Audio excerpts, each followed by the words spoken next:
अस्सलामुअलैकुम। मेरा नाम शौकत है। लाहौर के एक पुराने मोहल्ले में रहता हूँ, मोज़न का एरिया। जो लोग जानते हैं वो जानते हैं। पुराना इलाका है, गहरी गलियाँ हैं, पुराने मकान हैं। हमारे मोहल्ले के बिल्कुल साथ ही कब्रिस्तान है, पुराना, काफ़ी बड़ा। अंदर काफ़ी पुरानी कब्रें भी हैं जो अब पहचानी भी नहीं जाती। मैं इस कब्रिस्तान के करीब ही पला बड़ा हूँ। मुझे डर नहीं लगता इससे। बचपन से दीवारों से झांक के देखते थे हम इस कब्रिस्तान को।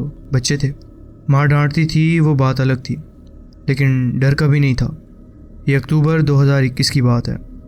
मेरे चाचा का घर इसी मोहल्ले में था, कब्रिस्तान की दूसरी तरफ। करीब 5 मिनट की पैदल दूरी होगी। चाचा की बेटी की शादी थी, 3 दिन का प्रोग्राम, रात को फंक्शन, सुबह तक लोग बैठे रहते थे। मैं रोज़ जाता था, रात को लेट तक रहता था, फिर घर वापस आता था। वो रास्ता जो कब्रिस्तान के साथ साथ जाता था वही रोज़ इस्तेमाल करता था। दिन में रात में कोई मसला नहीं था। 3 दिन यही हुआ। रोज़ रात को लेट गया, कब्रिस्तान की दीवार के साथ चला और घर आया। चौथे दिन रात को कुछ ज़्यादा लेट हो गया मैं। रात के करीब 2:30 बज रहे थे। फंक्शन ख़त्म हुआ था, लोग जा रहे थे, मैं भी निकला। मोहल्ले की गलियां बिल्कुल सुनसान थी। रात का वो वक्त जब सब सो जाते हैं, कोई नहीं होता, सिर्फ स्ट्रीट लाइट्स थी, वो भी आधी बंद। मैं अकेला था उस रास्ते पर। कब्रिस्तान की दीवार शुरू हो गई। पत्थर की पुरानी दीवार, काफ़ी ऊंची, काफ़ी लंबी। रात को उस दीवार के साथ चलना अलग फील होता था। दिन में वो दीवार नॉर्मल लगती थी, लेकिन रात को वो दीवार अलग लगती थी। उसका साया पड़ता था। अंदर से कोई आवाज़ नहीं आती थी, लेकिन खामोशी ऐसी होती थी जो अंदर तक आती थी हमारे जिस्म के। मैं चल रहा था, नॉर्मल स्पीड। घर बस 3 मिनट की दूरी पे था। तभी मैंने सुना, अंदर से एक आवाज़ आई, कब्रिस्तान के अंदर से। पत्थर की आवाज़, जैसे कोई पत्थर पे कुछ रख रहा हो या पत्थर घसीट रहा हो। एक बार, फिर थोड़ी सी देर खामोशी और फिर दोबारा। मैं रुक गया। अंदर से आई थी, बिल्कुल सीधा, मेरी तरफ वाली साइड से। कब्रिस्तान का दरवाज़ा लॉक होता है रात को। मैंने खुद कभी कभी देखा है दरवाजे का ताला। अंदर कोई नहीं होना चाहिए था इस वक्त। मैंने सोचा कोई जानवर होगा, बिल्ली, कुत्ता, जो भी। कब्रिस्तान में जानवर आते हैं। मैंने आगे बढ़ना शुरू किया। फिर वो आवाज़ दोबारा आई, लेकिन इस बार अलग। पत्थर की आवाज़ नहीं थी, कुछ और था, जैसे कोई भारी चीज़ ज़मीन पे खिसक रही हो, धीरे धीरे, रुक रुक के, और फिर बंद हो जाए। मैं वहाँ खड़ा रहा 10 सेकंड, 20 सेकंड, लेकिन फिर कुछ नहीं हुआ। मैं आगे बढ़ा, घर आया, अंदर गया, सो गया। नींद आ गई, कोई मसला नहीं हुआ। लेकिन सुबह मोहल्ले में एक बात पता चली। कब्रिस्तान का चौकीदार था रमज़ान। वो सुबह आया कब्रिस्तान खोलने के लिए। अंदर गया, राउंड्स किए, फिर बाहर आया और मोहल्ले वालों को बुलाया। कुछ लोग गए, मैं भी गया। अंदर एक पुरानी कब्र थी, काफ़ी पुरानी, पत्थर का निशान था, नाम मिटा हुआ था। वो कब्र, उसका पत्थर हिला हुआ था, मतलब अपनी जगह से खिसका हुआ था, करीब 1 फुट साइड में। ज़मीन पे निशान थे, जैसे खींचा गया हो, घसीटा गया हो। रमज़ान ने कहा, रात को कोई अंदर तो नहीं गया था, उसने खुद लॉक किया था दरवाज़ा, ताला अंदर से भी बाहर से भी ठीक था, सारा टूटा नहीं था, खुला नहीं था। कोई बाहर से अंदर नहीं आया था, कोई अंदर से बाहर नहीं गया था। लेकिन वो पत्थर अपनी जगह से 1 फुट दूर कैसे? लोग तरह तरह की बातें करने लगे। कोई बोला ज़लज़ला होगा, ज़मीन हिली होगी। दूसरे ने कहा नहीं, आसपास कुछ नहीं हिला। किसी ने कहा बच्चे होंगे, रात को घुस आए होंगे इस कब्रिस्तान में। लेकिन ताला ठीक था, दीवार ऊंची थी, कोई निशान नहीं था अंदर जाने का। रमज़ान ने कहा वो वहाँ नहीं जा सकते रात को अकेले। मैंने इस पर कुछ नहीं कहा। शाम को मैंने वो जगह दोबारा देखी, कब्र के पास ज़मीन पे वो निशान। पत्थर भारी था, मैंने उठाने की कोशिश की, 1 इंच भी नहीं उठा मुझसे, हालांकि हिला तक नहीं। 2 आदमियों ने उठाया, तभी उसकी जगह पे रखा गया वापस। वो एक आदमी अकेला वो पत्थर नहीं खिसका सकता था। दूसरी रात मैंने खुद डिसाइड किया कि वहाँ जाऊँगा। कोई वजह नहीं थी लॉजिकली, कोई ज़रूरत नहीं थी, लेकिन कुछ था जो कह रहा था जाओ देखो। शायद वही चीज़ जो इंसान को गलत जगह ले जाती है रात को। रमज़ान से कहा कि मुझे अंदर जाना है, कोई काम है। उसने कहा रात को मैं कब्रिस्तान नहीं खोलूँगा। मैंने कहा ठीक है, और वो चला गया। रात के करीब 1 बजे मैं अकेला कब्रिस्तान की दीवार के पास था। दरवाज़ा लॉक था, दीवार ऊंची थी, लेकिन एक जगह पत्थर थोड़ा टूटा हुआ था। वहाँ से अंदर जाना मुश्किल नहीं था। मैंने सोचा नहीं, चढ़ा और अंदर कूद गया। अंदर बिल्कुल अंधेरा था। टॉर्च थी हाथ में, ऑन की। रोशनी में कब्रें देखी, कतारों में पुरानी और नई, छोटी और बड़ी। खामोशी इतनी गहरी थी कि अपने कदम की आवाज़ सुनाई देती थी मुझे। मैं सीधा उस कब्र की तरफ गया, वो पुरानी वाली, पत्थर वाली। टॉर्च मारी, पत्थर वहाँ था, अपनी जगह पे वापस रखा हुआ था लोगों ने। ज़मीन पे अभी भी निशान थे। मैं वहाँ बैठा रहा, देख रहा था। कुछ नहीं हुआ, हवा नहीं चली, कोई आवाज़ नहीं आई, कोई चीज़ नहीं हुई। 15 मिनट बैठा रहा मैं वहाँ, फिर उठने लगा। तभी टॉर्च बंद हो गई, बिल्कुल एकदम से। बैटरी नहीं गई, वो साउंड नहीं आई जो बैटरी जाने पे आती है। एकदम से बंद हो गई। अंधेरा इतना था कि हाथ भी नहीं दिखे।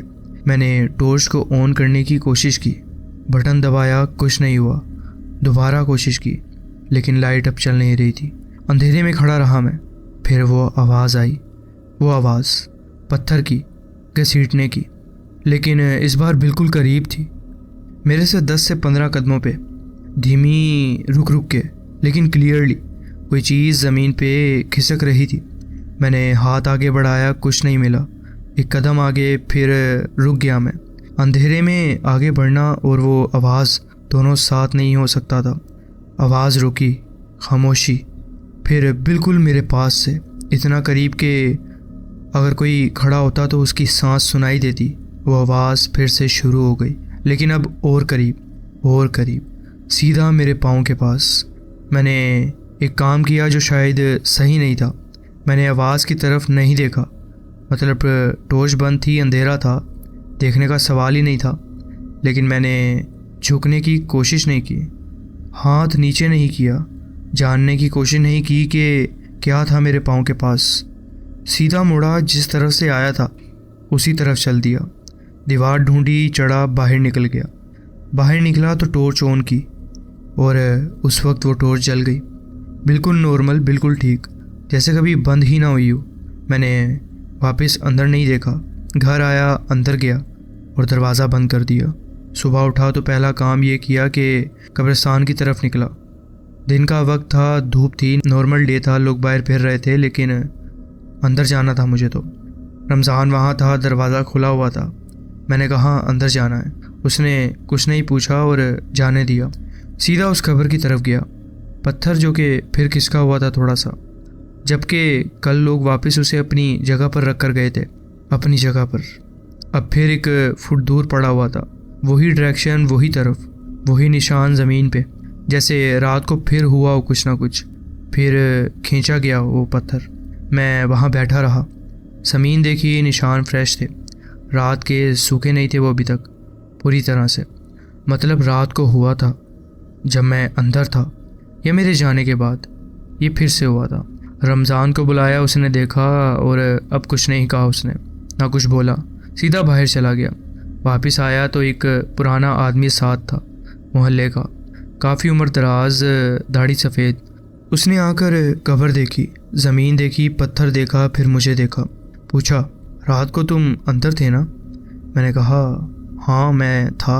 उसने कहा कुछ सुना था तुमने? मैंने बताया हाँ, आवाज़ थी पत्थर की, घसीटने की, पाँव के पास तक आई थी मेरे। वो कुछ देर चुप रहा, फिर बोला ये कब्र कितनी पुरानी है पता है तुम्हें? मैंने कहा नहीं। उसने कहा ये कब्र इस मोहल्ले से भी पुरानी है, इस कब्रिस्तान से भी पुरानी है। कब्रिस्तान इनके ऊपर बना, ये पहले से यहाँ थी, अकेली, नाम नहीं था इसका, कोई तरीक नहीं थी, कोई जानता नहीं था इसे। थोड़ी देर रुका और फिर दोबारा बोला, और जो लोग इसके करीब रहते हैं वो कहते हैं रात को यहाँ कुछ होता है, हमेशा से, पहले भी। और मैंने पूछा इसका पत्थर क्यों हिलता है फिर? उसने सीधा मुझे देखा और कहा इसलिए नहीं कि कोई बाहर आना चाहता है। मैंने कहा फिर क्यों? उसने कहा इसलिए कि कोई अंदर आना चाहता है। वो उठा, चला गया और कुछ नहीं बोला। मैं वहाँ अकेला बैठा रहा, उस पत्थर को देखता रहा। अंदर आना चाहता है, ये लफ्ज़ जहन में घूमते रहे मेरे। मतलब बाहर कोई चीज़ है, कब्र के बाहर, कब्रिस्तान में, जो अंदर जाना चाहती है। और पत्थर जो कब्र के ऊपर था, जो कि शायद उसका रास्ता रोक रहा था। और रात को वो पत्थर खिसक रहा था, इसलिए वो शाम घर आया, लेट गया और सोचा। टॉर्च वाला वाक़या। अंदर अंधेरा था, टॉर्च बंद हो गई थी, आवाज़ मेरे पाँव तक आई थी। ये सोचता रहा मैं तब भाग गया था। अगर नहीं भागता, अगर रुकता तो क्या होता, नहीं जानता था मैं। लेकिन एक चीज़ थी जो नहीं जा रही थी ज़हन से मेरे, वो आवाज़, पत्थर की आवाज़, घसीटने की आवाज़। रात को कब्रिस्तान में मेरे पाँव के बिल्कुल पास कोई चीज़ थी, फिज़िकली थी, आवाज़ थी, ज़मीन पे निशान थे, पत्थर खिसक गया था। ये सब प्रूव करता था कि कुछ था वहाँ, लेकिन क्या था ये नहीं मैं जानता। तीसरी रात, ये सुनने में शायद आपको पागलपन लगे, मैं फिर गया उधर। इस बार रमज़ान को कहा कि रात को दरवाज़ा खुला रखो, मैं जाऊँगा अंदर।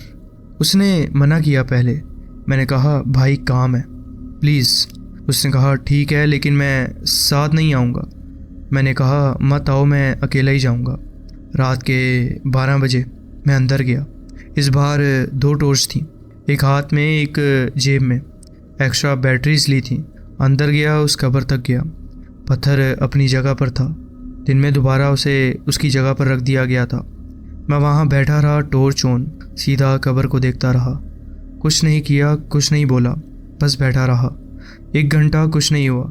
खामोशी, अंधेरा, कब्रिस्तान की वही खामोशी। फिर 1 बजे, बिल्कुल वैसे जैसे पहली रात हुआ था, टॉर्च बंद हो गई। इस बार मैंने दूसरी टॉर्च ऑन की, वो भी बंद हो गई। हाथ में बैटरी ली, लगाई, कुछ नहीं हुआ, अंधेरा ही था। और आवाज़ शुरू हो गई। इस बार आवाज़ पहले से ही करीब से शुरू हुई थी, सीधा सामने से, पत्थर की आवाज़, घसीटने की, लेकिन इस बार तेज़ी से। पहली रात की निस्बत ज़्यादा तेज़ थी वो। इस बार कंटिन्यूस थी, तेज़ थी, जैसे कोई भारी चीज़ एक तरफ से दूसरी तरफ तेज़ी से लेके जा रहा हो। मैंने हाथ आगे बढ़ाया, सीधा सामने जहाँ आवाज़ आ रही थी। हाथ पत्थर से लगा, पत्थर हिल रहा था। मैंने दोनों हाथ रखे।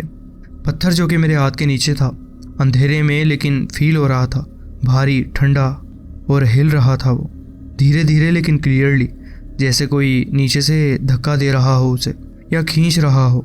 मैंने पूरी ताकत से पत्थर को दोनों हाथों से पकड़ा रखा और ज़ोर लगाया, वापस अपनी जगह पे रखने की कोशिश की। पत्थर नहीं गया वहाँ, खींचा जा रहा था और मैं रोक रहा था। 30 सेकंड यही हुआ ऑलमोस्ट। मैंने पकड़ा रहा, वो हिलता रहा पत्थर। फिर एकदम से वो रुक गया, पत्थर स्टिल हो गया, आवाज़ बंद हो गई और खामोशी हो गई। हाथ में टॉर्च ऑन हुई, अपने आप दोनों एक साथ। रोशनी में देखा, पत्थर मेरे हाथों में था, आधा खिसक गया था, फिर भी आधा जगह पे था। मैंने पूरी ताकत से वापस रखा, उसे धक्का दिया, क्योंकि वो अब गिर नहीं गया था, सीधा खड़ा हुआ था, लेकिन अपनी जगह से हिल गया था। हाथ जो कि अब मेरे कांप रहे थे, उठा, वापस गया और बाहर निकल गया कब्रिस्तान से। रमज़ान दरवाजे पे था, बाहर खड़ा हुआ था। अंदर आने की हिम्मत नहीं हुई थी उसकी। उसने मुझे देखा, मेरा चेहरा देखा, कुछ नहीं पूछा, बस ताला लगाया और चला गया। सुबह वो पुराना आदमी फिर मिला, मोहल्ले में चाय पी रहा था। उसने मुझे देखा और कहा, रात को फिर गए थे ना तुम वहाँ? मैंने कहा हाँ गया था मैं। उसने कहा क्या हुआ? मैंने बताया, पत्थर हिल रहा था, हाथों से रुका, फिर वो खामोशी और पत्थर हिलना बंद हो गया। वो कुछ देर चुप रहा, फिर बोला, तुमने रोका तो ठीक किया, जो अंदर आना चाहता है वो बाहर रहना चाहिए। तुमने पत्थर को हिलने नहीं दिया, ठीक किया।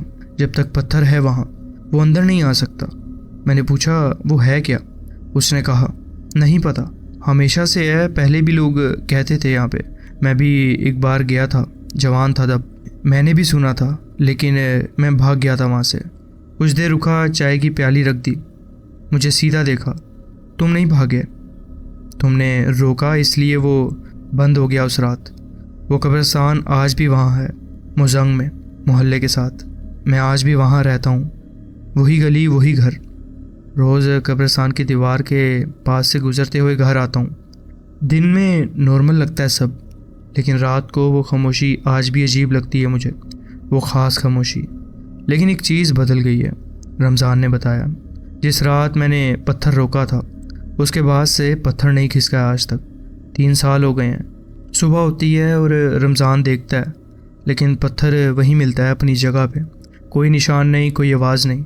कुछ लोग कहते हैं कि वो चीज़ चली गई है, कुछ कहते हैं कि रुकी हुई है, वहाँ है, लेकिन अब कोशिश नहीं करती शायद। मैं नहीं जानता कौन सी बात सच है इसमें से, लेकिन रात को जब उस दीवार के साथ से गुज़रता हूँ, कदम की आवाज़ सुनाई देती है अपनी, और कभी कभी एक और आवाज़ लगती है अंदर से, धीमी हल्की। मैं तेज़ चल देता हूँ, जानना नहीं चाहता कि क्या है अब वो। कुछ चीज़ें होती हैं जो जानने से बेहतर है कि ना जानी जाएं। वो कब्र आज भी वहाँ है, नाम नहीं है, तारीख नहीं है, कोई नहीं जानता किसकी है, पत्थर अपनी जगह पे ही है अभी तक। ये था मेरा एक वाक़या जो मैं आपके साथ शेयर करना चाहता था। जी बहुत बहुत शुक्रिया, आपने अपनी कहानी हमारे साथ शेयर की। बढ़ते हैं अपनी नेक्स्ट स्टोरी की तरफ।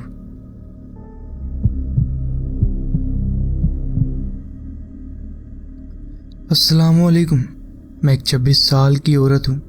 मेरा शोहर जो 28 साल का है और मेरी बहन जो कि 30 साल की है। मेरा एक छोटा बेटा। हम सब 1 साल पहले एक किराए के घर में शिफ्ट हुए थे। घर में रहने से पहले हमें बता दिया गया था कि ये जगह कुछ अजीब तरीके से मशहूर है। एक औरत जो यहाँ बहुत ही खौफनाक तरीके से कत्ल की गई थी। मैं आपको इस घर की एग्जैक्ट लोकेशन नहीं बता सकती, पर ये कराची में है। हमने सोचा कि ये कोई मसला नहीं है, हम फिर भी यहाँ रहने के लिए तैयार हो गए थे, क्योंकि हमें ऐसी चीज़ों पर यकीन नहीं था। हर घर की कोई ना कोई कहानी तो होती ही है, और हम तैयार थे इस घर में रहने के लिए। हमें लगता था कि कोई ऐसा वाक़या नहीं होगा, अगर होगा तो हम देख लेंगे। ये एक 2 मंजिला घर था जो नीचे से एक अलग यूनिट की तरह था। शिफ्ट होने से पहले मैंने 3 दिन घर की सफाई की ताकि सब कुछ ठीक हो। इस दौरान मेरा छोटा बेटा जो सिर्फ 4 महीने का था मेरे साथ होता था। मुझे उसको बीच बीच में संभालना पड़ता था, उसको दूध पिलाना और उसके साथ खेलना और लोरियाँ सुनाना पड़ती थी। मैंने महसूस किया कि जब भी मैं उसको लोरी सुनाती हूँ, कोई चीज़ गिरती है, हिलती या किसी कोने से आवाज़ आती है। घर में तब तक सिर्फ वैक्यूम क्लीनर और सफाई का सामान था। मेरा बेटा अक्सर एक जगह देखकर हंसने लगता था, जैसे किसी को देखता हो, जबकि वहाँ कोई नहीं होता था। मुझे शुरू में ये अजीब नहीं लगा। मुझे सिर्फ ये लगता था कि शायद कोई पुरानी रूह या कोई ऐसी एनर्जी मौजूद है। लेकिन जब हम पूरा घर शिफ्ट कर चुके थे और चीज़ें अपनी जगह पर सेट करने लगे, तब ये कुछ और ज़्यादा अजीब होने लगा। हम सबको लगने लगा कि हमें कोई देख रहा है, ख़ासकर जब हम अकेले होते थे। हमारे घर की सीढ़ियाँ गोल मुड़ती हुई नीचे आती थीं, जो किचन के दरवाजे के सामने आती हैं। जब भी हम किचन में चाय या दूध गर्म करने जाते, हमें महसूस होता कि कोई हमें पीछे से घूर रहा है। फिर एक दिन कुछ अजीब हुआ। हमारे बेडरूम की अलमारी का दरवाज़ा टूट चुका था, जो एक स्पेयर कमरे में पड़ा था। जब मिस्त्री आया और उसने दरवाज़ा वापस लगा दिया, तब एक बड़ा आईना हमारे बिस्तर के सामने आ गया। उस रात नींद बहुत मुश्किल हो गई थी। जब भी मेरी आँख खुलती, मेरी नज़र सीधा उस आईने पर जाती थी। मेरा शोहर जो ऐसी चीज़ों में कभी यकीन नहीं रखता था, उसने भी ऐसी अजीब हरकतें महसूस करना शुरू कर दी। हम दोनों बेध्यान उठकर सिर्फ आईने को देखते थे, जो कि अब अलमारी के शीशे पर लग गया था और हमारे बिल्कुल सामने था। मेरा बेटा जो हर रात एक ख़ास आवाज़ सुनकर सोता था, उस घर में उसकी ये आदत बदल गई। वाइट नॉइज़ कभी ज़्यादा होता, कभी कम, कभी अजीब तरह से गूंजता, और फिर मेरा बेटा रात के बीच अचानक चीख मार कर उठ जाता था। एक रात हमारा बेटा बार बार उठ रहा था और चुप ही नहीं हो रहा था। आखिर हमने उसे अपने बिस्तर में सुलाने का फ़ैसला किया, लेकिन जब हम सो रहे थे तो एक ज़ोर की आवाज़ आई, जो इतनी ज़्यादा ज़ोर से थी कि हम सब जाग गए। हमने देखा कि आईने में एक अजीब सा धुआं भर रहा है। मेरे शौहर ने जल्दी से लैंप जलाया और हम दोनों ने देखा एक साया, हुड पहनी हुई शख्सियत आईने के अंदर खड़ी हुई थी। मैंने फ़ौरन एक चादर उठाई और आईने को ढक दिया। उस रात हम सो नहीं सके। ये सब इतना बढ़ चुका था कि अब मैंने एक मौलवी साहब को बुलाया जो घर पर तावीज़ और दुआएं पढ़ने लगे। थोड़ी देर तक सब कुछ ठीक लगने लगा, मगर मैंने फिर भी आईने को छुपाए रखा। कुछ महीने आराम से गुजरे, मगर फिर एक और अजीब चीज़ हुई। मैं और मेरी बहन बगीचे की सफाई कर रहे थे ताकि सब्जियां उगा सकें। जब हम झाड़ियां काट रहे थे तब हमें कुछ अजीब चीज़ें मिली। एक पुराना आईना जो दीवार पर लगाया गया था, जिसमें उल्टा क्रॉस बना हुआ था। ये इतना गहरा छुपा हुआ था कि पहले हमें दिखाई भी नहीं दिया। सिर्फ यही नहीं, बल्कि लकड़ी की अजीब सी गुड़ियाँ दरख्तों पर टांगी गई थी और एक पुरानी घड़ी भी वहीं थी जिस पर भी वही उल्टा क्रॉस बना हुआ था। हमने पहले इसे पुराने मालिक का मजाक समझा, मगर इसके बाद घर में फिर वही अजीब चीज़ें होने लगी। हमें फिर महसूस होने लगा कि कोई हमें देख रहा है। वो चीखने की आवाज़ें फिर से आने लगी। घर की लाइट्स खुद ब खुद जलने और बुझने लगी, खासकर बेडरूम और ड्राइंग रूम में। हमें लगने लगा कि कोई हमारे सामने नहीं मगर आसपास ज़रूर है। मेरा शोहर कहता है कि उसने काली परछाइयाँ इधर उधर जाते देखी हैं। कभी हमें लगता है कि दरवाज़ा खुला है जबकि हम सब अंदर होते हैं, और हमारी बिल्ली रात भर अजीब तरीके से चीखने और भागती रहती है। मेरा बेटा फिर से रात को उठ कर चीखने लगा है। मौलवी साहब को एक बार फिर बुलाया गया, मगर इस बार कोई ज़्यादा असर नहीं हुआ। जो भी ये चीज़ थी ये यहाँ से जाने को तैयार नहीं थी। मुझे लगता है कि मैंने एक मिमिक देखा है। ये था मेरा एक वाक़या जो मैं आपके साथ शेयर करना चाहती थी। अगर आगे कुछ ऐसे वाक़यात होंगे तो मैं आपसे ज़रूर शेयर करूँगी। जी बहुत बहुत शुक्रिया, आपने अपने वाक़यात हमारे साथ शेयर किए। तो जी फ्रेंड्स, ये थी आज की स्टोरीज़। आप कमेंट्स में ज़रूर बताएं कि आपको ये स्टोरीज़ कैसी लगी। अगर आपको ये स्टोरीज़ अच्छी लगी हो तो वीडियो को ज़रूर लाइक कीजिए और चैनल को ज़रूर सब्सक्राइब कीजिए और बेल आइकन को ज़रूर प्रेस कर लीजिए ताकि आगे आने वाली कहानियाँ वीडियोज़ आपसे मिस ना हो। अपना ख्याल रखें और मिलते हैं नेक्स्ट वीडियो में। अल्लाह हाफिज़।